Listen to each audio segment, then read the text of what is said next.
साहिबान 2010 में 1983 पीटीआई हरियाणा सरकार ने भर्ती किए। एडवर्टाइजमेंट पहले निकली थी 2006 में। उससे पहले टेस्ट की बात थी, किन्हीं कारणों से टेस्ट जो है वो रद्द हो गया और उसको कैंसिल कर दिया। उसके बाद उन्होंने इंटरव्यू की बात आई। जितने काबिल साथी हमारे ये पीटीआई साहिबान जितने भी थे, 1983 का सिलेक्शन हुआ उस लिस्ट में। उसके बाद कुछ साथी उस लिस्ट के अंदर जो अनसेलेक्टेड थे, उनको शक हुआ कि भर्ती प्रक्रिया में कहीं न कहीं दोष है।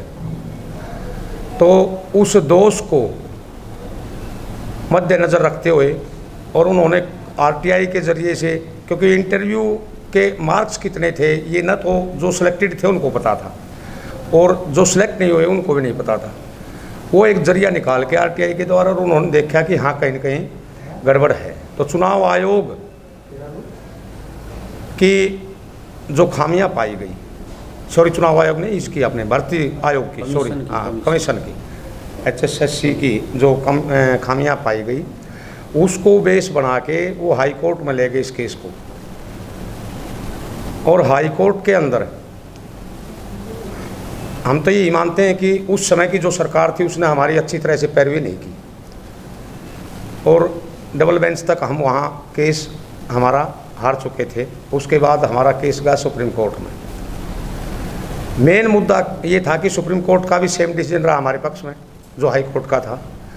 लेकिन असली बात ये थी कि सुप्रीम कोर्ट ने वर्तमान की जो सरकार है उसको ये आदेश दिए कि भाई लॉकडाउन के बाद या 5 या 6 महीने के बाद आप जो है भर्ती प्रक्रिया में इसमें जो है दोष मिला है, आप इस भर्ती प्रक्रिया का प्रोसेस 6 महीने लगभग 6 महीने के बाद दोबारा से आप प्रोसेस जारी कीजिए। लेकिन सरकार ने उतावलापन दिखाते हुए वो 6 महीने का समय की जो सुप्रीम कोर्ट के जो माननीय सुप्रीम कोर्ट ने आदेश दिए थे उनकी अनुपालना न करते हुए और उसी दिन जिस दिन आदेश प्राप्त यानी 8 तारीख को हमारे सभी साथियों को नौकरी से निकाल दिया गया।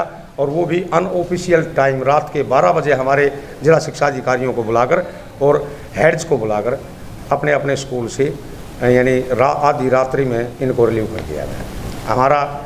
हमारी मेन जो मांग है वो ये है कि हम कहीं दोषी हैं नहीं। हमारे कागजात कई बार चेक हुए, कई बार यानी कि बार बार कोर्टों में भी मंगाए गए सभी साथियों के कागजात वहाँ भी चेक हुए हैं। किसी भी कोर्ट ने, उच्चतम न्यायालय ने, सर्वोच्चतम न्यायालय ने किसी भी साथी को वहाँ दोषी नहीं पाया गया। किसी साथी के कागजात में कोई कमी नहीं पाई गई। इसका मतलब क्या था कि हम इसके काबिल थे। और आज हमारे ऊपर जो ये बहुत बड़ी आपत्ति आई, सरकार ने एकदम हमारे को निकाल दिया। हमारी मांग यही थी, आज भी हम सरकार से मांग करते हैं, प्रार्थना भी करते हैं कि हमारी बहाली हो। जिस दिन से आपने हमारे को घर बैठा दिया, हमारे जो छोटे छोटे बच्चों का निवाला आपने छीन लिया, हम आपसे हाथ जोड़ के प्रार्थना करते हैं कि आप हमारी रिज्वाइनिंग कीजिए। 24 दिन बीत जाने के बाद क्या सरकार से किसी भी लेवल पे आपकी बातचीत हुई? जी नहीं, बातचीत हुई हमारे साथी कैथल में, यहाँ करनाल में, गुड़गांव में। हम वैसे तो मुख्यमंत्री तक बातचीत हमारी हुई, गुड़गांव के अंदर हमारे साथी मिले उनसे। उन्होंने आश्वासन तो दिया। पिछले कुछ दिनों पहले एक कमेटी भी बनाई गई थी जिसके 3 मेंबर बनाए गए थे। बिजली मंत्री आदरणीय हमारे रणजीत चौटाला जी, कृष्ण बेदी जी OSD हैं जो स्वयं मुख्यमंत्री जी के पूर्व मंत्री, और एक हमारे राजेश खुल्लर जी थे ACS। उन तीनों को कमेटी का मेंबर बना दिया और बोला कि भाई ये कमेटी आपका निर्णय लेगी। लेकिन उस कमेटी ने भी आज तक एक कदम आगे नहीं रखा है और ना ही किसी प्रकार का कोई आश्वासन हमारे को दिया गया है। क्या कांग्रेस पार्टी की भी इसमें कहीं ना कहीं खामियां रही है? जी, उस टाइम पर तो कांग्रेस की ही सरकार थी जब ये मुकदमा हाई कोर्ट में चल रहा था। तो मैं मानता हूँ कि कहीं न कहीं पैरवी उस पार्टी ने भी शायद अच्छी तरह से हमारी आवाज़ को, या उनके जो ADG या जो भी ADA होते हैं, वकील होते हैं, शायद कहीं न कहीं उन्होंने अच्छी तरह से हमारे केस को पुटअप नहीं किया। अच्छा सर, ये बताइए कि एक चीज आपके बारे में स्टार्टिंग में प्रचारित की गई कि सुप्रीम कोर्ट का फैसला है, लोगों ने भी ये मान लिया कुछ नहीं कर सकते जी। तो उसके बाद अब आप लोगों ने प्रोटेस्ट किया, आम जनता ने भी समझे, आपके साथ नाइंसाफी हुई। एक रास्ते की अगर बात की जाए तो क्या हो सकता है, उसके बारे में एक बार। जी बिल्कुल, आपने ठीक प्रश्न किया है। देखिए, रास्ता है। अब वर्तमान की जो सरकार है, इससे पहले भी जितनी सरकारें रही हैं, सरकारें तो आपको पता है जी बदलती रहती हैं, हर 5 साल में कोई न कोई सरकार आ जाएगी दूसरी। लेकिन रास्ते की जो बात आई, हम आदरणीय सरकार से, जितना भी मंत्रिमंडल इनका है, हम सभी से बड़ी विनम्र हमारी प्रार्थना है कि वो इमरजेंसी सेशन बुलाए और हमारी विधानसभा के 90 सदस्य हैं, वो चाहे मंत्री हैं, चाहे सत्ता के हैं, चाहे विपक्ष के हैं, और सभी से अनुमति लेके अध्यादेश जारी कर दे अगर भाई हमारी सरकार जो है इन पीटीआईज की नौकरी को बहाल कर रही है। वो तो एक कलम से हो जाएगा, कोई दिक्कत ही नहीं है। ऐसे पहले भी हुआ है, पिछली सरकार भी भारतीय जनता पार्टी का अकेली सरकार थी, रामविलास शर्मा जी शिक्षा मंत्री थे, हमारे साथी 22,000 साथी गेस्ट फैकल्टी के, सुप्रीम कोर्ट ने 3 बार उनको ये कहा कि क्यों नहीं हटाते, इनको क्यों नहीं हटाते। लेकिन उनका रास्ता, शिक्षा मंत्री अच्छे, उन्होंने मेहनत की होगी मेरे हिसाब से, उन्होंने आदरणीय श्री रामविलास शर्मा जी ने कोई ऐसा तरीका सरकार को दिया, उस तरीके के तहत तो आज भी हमारे महकमे में नौकरी कर रहे हैं। क्या कोई कानूनी विकल्प आपके पास अभी बचा है या आप टोटली अभी सरकार के पाले में गेंद है? क्या कोई कानूनी विकल्प है? अब तो जी देखो, पूरी तरह से सरकार के पाले में गेंद है, ये सभी को पता है। हम तो केवल एक बात कहते हैं कि हम निर्दोष हैं। 10 साल की सर्विस करने के बाद अब हम हमारे साथी जो 1983 हैं, उनमें से 39 साथियों की डेथ हो चुकी है। अब 39 साथी तो वो गए, हमारे बीच से निकल के भगवान के प्यारे हो गए। रही बात बाकी बची साथियों की, उनमें से भी आधे से ज़्यादा साथी 50+ हैं आयु के अनुसार। मैं बताता हूँ आपको, 50 साल की उम्र से भी लगभग वो ज़्यादा। तो आप ये देखिए, अब किसी भी स्थिति में वो कुछ भी नहीं कर सकते। और कुछ साथी 45+ हैं, 45 से कम तो बहुत कम साथी हैं हमारे। आज है मीटिंग, हमारी 4 जिलों की मीटिंग है वहाँ पर। अभी हमें कुछ नहीं पता, मीटिंग में जो साथी गए हैं अभी उनकी तरफ से कोई समाचार नहीं आया है उस मीटिंग में क्या हुआ है क्या नहीं हुआ है। वो साथी आएंगे तब हम आपको ये सूचना दे पाएंगे। आपकी मांग पूर्ण बहाली की है या सरकार ऐसा कर दे कि आपका विदाउट टेस्ट के आगे कोई पीटीआई की नौकरी? जी बिल्कुल नहीं, पूर्ण बहाली की मांग। देखिए पत्रकार महोदय, हमारी केवल और केवल हमारी केवल एक मांग है, जिस दिन से हमारे को इन्होंने रिलीव किया है उसी दिन से हमारे को रिज्वाइनिंग दी जाए और हम वापस अपने स्कूलों में जाके जो कार्य हमारे को थोपा गया था, क्योंकि पिछले 10 वर्षों से हमने ईमानदारी से एजुकेशन डिपार्टमेंट में काम किया है। हम सभी फिजिकल एजुकेशन के साथी पीटीआई हैं। हमने 10 साल के अंदर अगर हमारा आप ACR प्रत्येक वर्ष लिखा जाता है, आप हमारा वो ACR देखिए, अगर वो किसी साथी का आज तक उसमें कोई माइनस का पॉइंट है ही नहीं, प्लस या एक्सीलेंट या गुड या वेरी गुड ये मिले हैं। हमने पिछले 10 वर्षों में नेशनल लेवल के, स्टेट लेवल के, इंटरनेशनल लेवल के, दुनिया भर के हरियाणा प्रांत से हमने खिलाड़ी दिए हैं सरकारों को। और गेम के अंदर पूरे भारतवर्ष में हरियाणा का स्थान प्रथम नंबर पर रहा है, यह आप सभी को पता भी है। तो ये मेहनत किसने की है पिछले 10 वर्षों से ही, यानी खेल के अंदर हरियाणा इतना ऊपर क्यों गया, वो सारी की सारी हमारी पीटीआई साथियों की देन। शिकार हुए हैं क्या आप लोग? अगर सुनो जी, अगर राजनीति की बात आती है, देखिए राजनेताओं का आपसी रंजिश है, किसी की किसी से, किसी की किसी से, मैं नाम लेना नहीं चाहूँगा आपके बीच में। अगर उनकी रंजिश है तो वो अपनी रंजिश को आमने सामने निकालें, इसमें बड़ी का पकड़ा हमारे को ना बनाया जाए। विभिन्न पार्टियों के नेता आपके पास आ रहे हैं, आश्वासन भी दे रहे हैं, क्या लगता है कि कहीं बात से चढ़ेगी आप? जी देखिए, समर्थन के लिए आते हैं। हमारे पास कांग्रेस पार्टी के आए हैं, हमारे पास आप पार्टी के आए हैं, हमारे पास बहुजन समाज पार्टी के आए हैं, हमारे पास इनएल को भी आए, जो INLD क्या बोलते हैं, ये इसके भी आए हैं सभी सदस्य। वो हमारे को पूर्ण रूप से समर्थन दे के जाते हैं। लेकिन बात तो सरकार, असली बात तो ये है ना कि सरकार चाहेगी, प्रतिपक्ष क्या करेगा, प्रतिपक्ष तो आप जानते हो जैसा जो भी करता है वो तो प्रतिपक्ष का काम है, हमारा नहीं है। लेकिन मैं ये कहता हूँ कि आज भी हम यही प्रार्थना करते हैं हरियाणा गवर्नमेंट से कि हम निर्दोष हैं, हमने कोई पाप नहीं किया, हमने कोई अन्याय नहीं किया, और हमारा जो आपने रोटी रोजी निवाला जो हमारे बच्चों का छीन लिया, प्लीज़ प्लीज़ हमारे को बहाल किया जाए। चेयरमैन के ऊपर भी एक कहीं ना कहीं केस दर्ज हुआ है, क्या लगता है कि कृष्ण भाई दबाव है? श्रीमान जी, मैं आपके चैनल के माध्यम से बर्खास्त पीटीआई कृष्ण का जान इस भर्ती प्रक्रिया पर जो हमारे बदनाम किया जा रहा है, हम साथियों को भी मैं विद प्रूफ आपके सामने रखूँगा इन चीज़ों को। एक तो हमारा जो टेस्ट हुआ था ये 21/1/2007 को होया था। उसके अंदर जब कैंसिल हो गया 1 तारीख 2 महीना 2007 को अखबार के अंदर आया।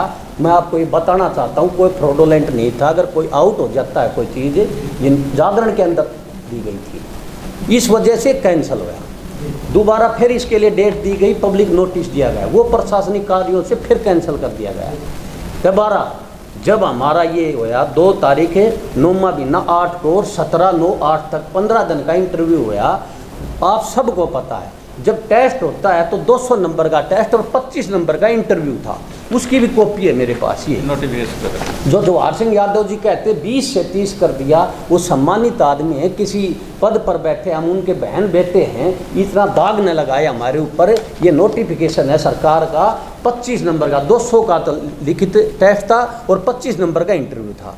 किसी कारणों से अगर ये कैंसिल हो जाता है टेस्ट, फिर इंटरव्यू बेस पर उन्होंने भर्ती प्रक्रिया की। इंटरव्यू बेस पर 30 का रखा, 30 नंबर एकेडमिक क्वालिफिकेशन के, 30 नंबर प्रोफेशनल क्वालिफिकेशन के और 30 नंबर इंटरव्यू के। ये आज तक पीटीआई की या जो भी सीडीवी की भर्ती है आज तक इसी बेस पर होती आई, हमारी कोई अलग नहीं हुई। हुड्डा सरकार के समय जो कमीशन था उन्होंने टेस्ट के आधार पर लेने की कोशिश की थी। हमारा ऐसा कोई भी ऐसा नहीं है कि कोई अलग से करने का काम किया। और सभी साथी 20,000 समथिंग थे उस टाइम पर, 20,836 किसी को कुछ नहीं पता था, न हमें पता था जो सिलेक्ट हो गए, न जो अनसिलेक्ट हो गए उनको पता था। 1.5 साल के बाद 11/4/2010 को हमारा हमारा रिजल्ट आया। 1.5 साल तक वो बैठे रहे, जब इंटरव्यू के बीच में 1.5 साल का समय था। जब वो भर्ती नहीं हुए, सेलेक्ट नहीं हुए, तब उन्होंने कोर्ट में कोई केस डाला है। इसमें न किसी साथी का दोष है न कोई प्रक्रिया का। कोर्ट के अंदर तो जो सुप्रीम कोर्ट ने या हाई कोर्ट ने, तीनों बेंचों ने जो बताया कोई फ्रॉडोलेंट नहीं है। इसमें नोटिफिकेशन नहीं दिया गया, जैसे ये नोटिफिकेशन है ना, इस तरह से जो क्राइटेरिया चेंज किया 25 से 30 किया, उन्होंने शो नहीं किया, पब्लिक नोटिस नहीं दिया। वो हमें भी पता नहीं था और उनको भी पता नहीं था। तो इसमें उसमें भी कोई ज़रूरी नहीं था कि वो नोटिफिकेशन, क्योंकि वो व्यवस्था पुराने समय से चली आ रही थी, जैसे पहले वाली सरकार भी कर रही थी।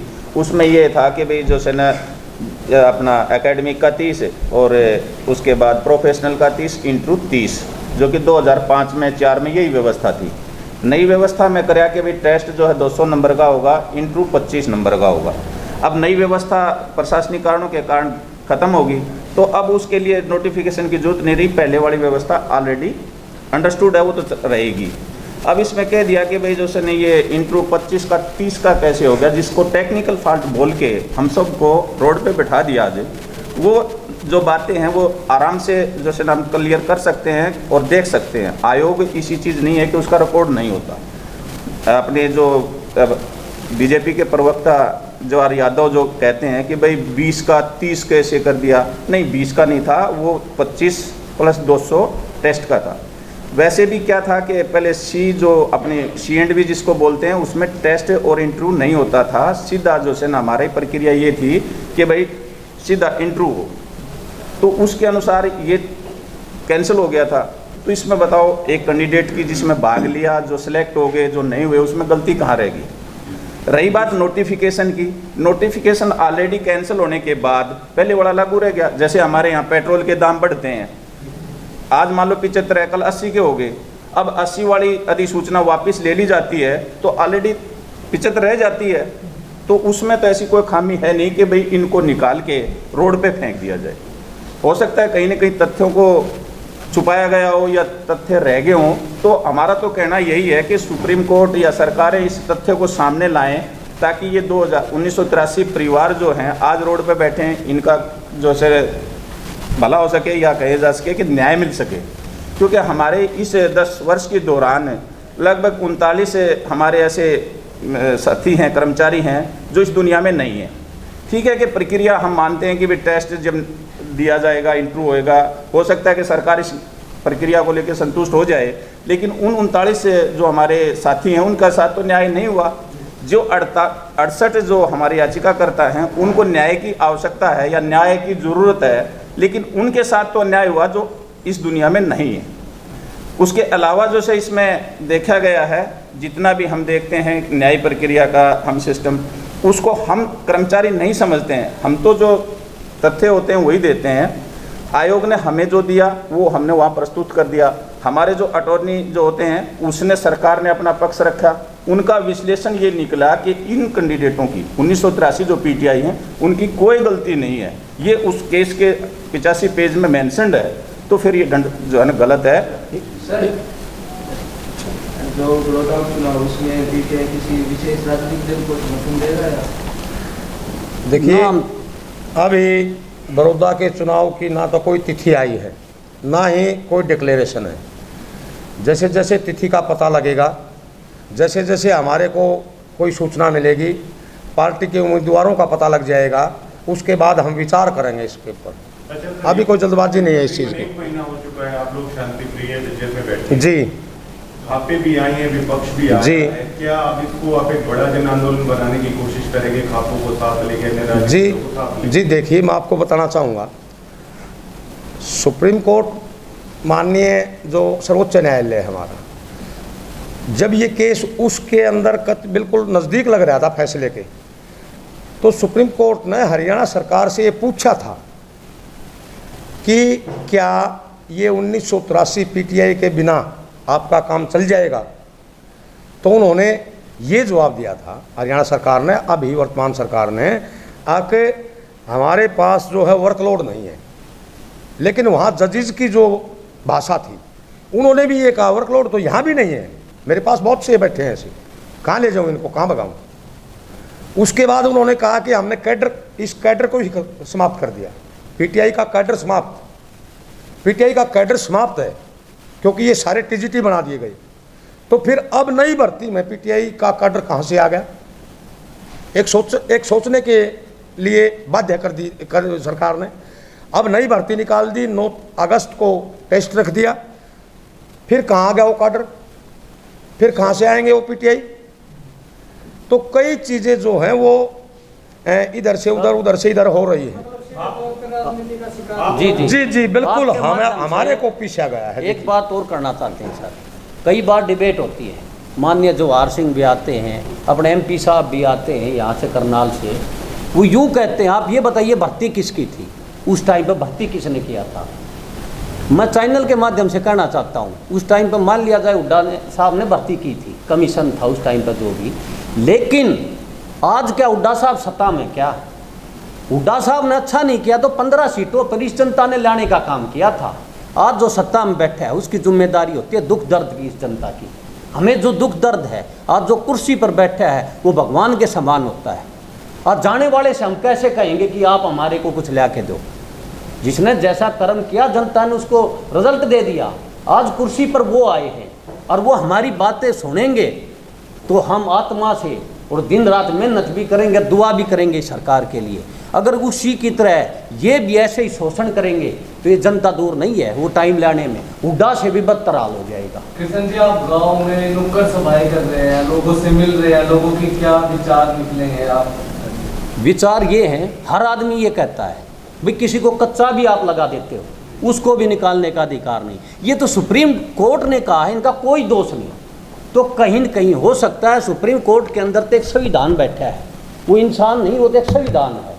ये तो जनता का प्रतिनिधि है, कोई रास्ता निकालना सरकार का काम होता है। कोर्ट तो हो सकता है कानून को देखता हो, इसने तो कोई इनको रास्ता निकालना चाहिए, या वो आके ये बताए मंच पर आपके माध्यम से बताए कि ऐसा कोई रास्ता आज तक था नहीं, होगा नहीं। जब ये कहते हैं कि कई बार आती है, डिबेट में भी आता है, ये कहता है कि आप उनके ऊपर केस कर दो, दूसरी पार्टी के ऊपर। हमारा इतना भी नहीं है, हम नॉर्मल आदमी हैं, गरीब इंसान हैं, समाज से आते हैं हम भाईचारा बनाते हैं, भाईचारा बिगाड़ते नहीं हैं। हमारा कोई अधिकार नहीं है किसी पर केस करने का।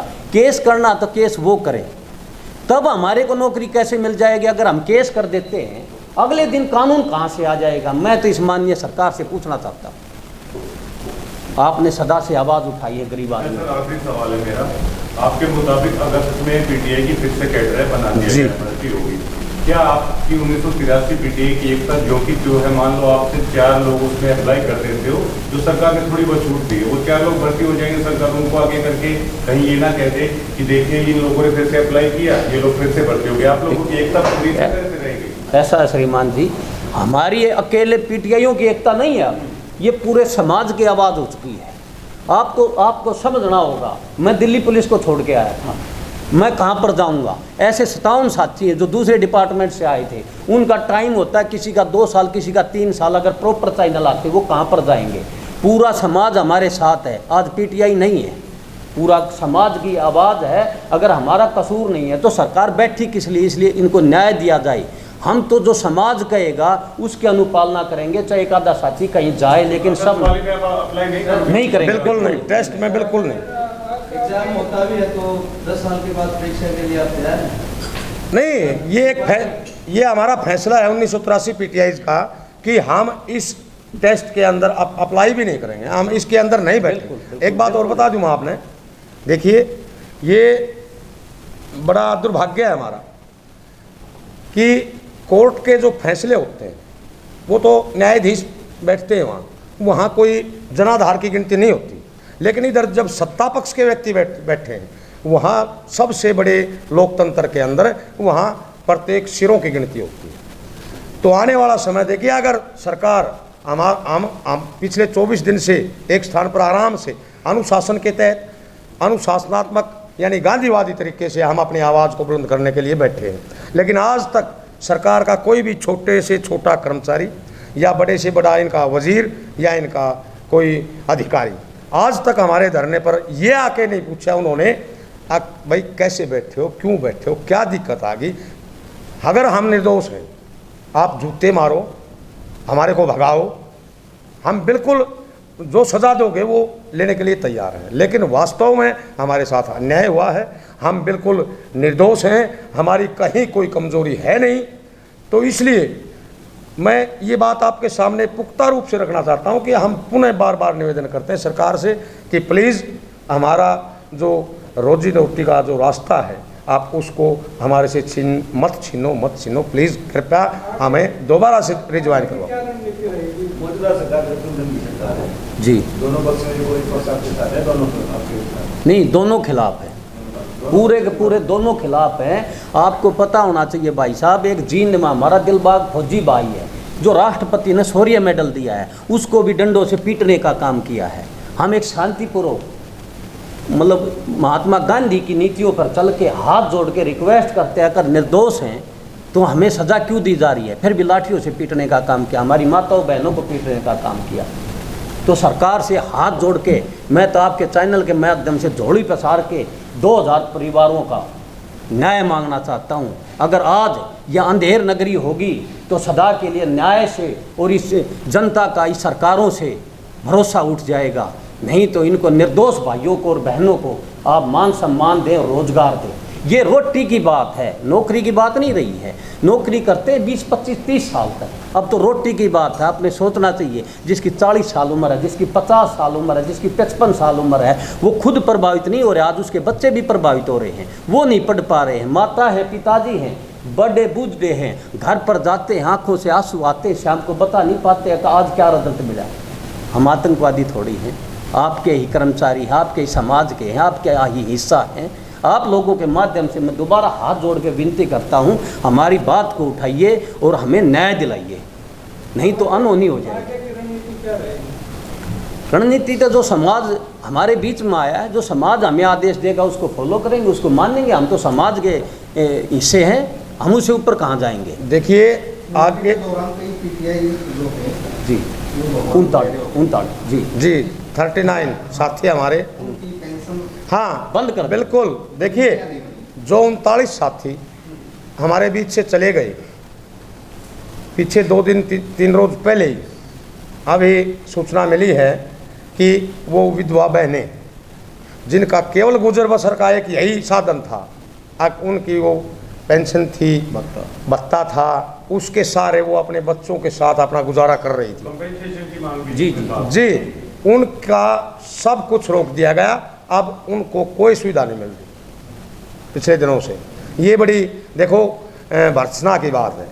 अरे सरकार के बड़े लंबे चौड़े हाथ होते हैं, क्या जाता था 39 व्यक्तियों को, कम से कम यूं तो देखते भाई उनके कितने छोटे छोटे बच्चे होंगे या बड़े होंगे, या वो विधवा बहनें कहाँ जाएंगी, किसी के पास कोई रास्ता ही नहीं बचा, कुछ भी दिखाई नहीं दे रहा।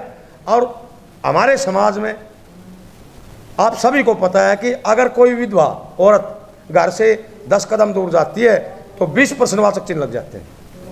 ये हिंदुस्तान का समाज है, हिंदुस्तान की संस्कृति है। वो सब नहीं तो समाज के खिलाफ जा सकती, और खिलाफ जाके कहीं मजदूरी करती हैं तो उनके ऊपर लांछन लगते हैं। वो बेचारी क्या कहाँ जाएंगी बताइएगा।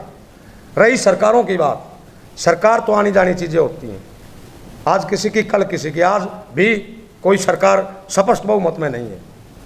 ये ठीक है, हमारे संविधान में है कि मिलीजुली सरकार बना ली जाए। अगर संविधान में ऐसा नहीं होता तो क्या ये सरकार आज बन जाती किसी की? तो पब्लिक सब जानती है, पब्लिक शिष्य है। हम तो एसआई हैं, पीड़ित हैं, लेकिन हम दोषी नहीं हैं। कहीं भी किसी कदम पर हमारा दोष नहीं है। उसके बावजूद सज़ा क्यों मिल रही है?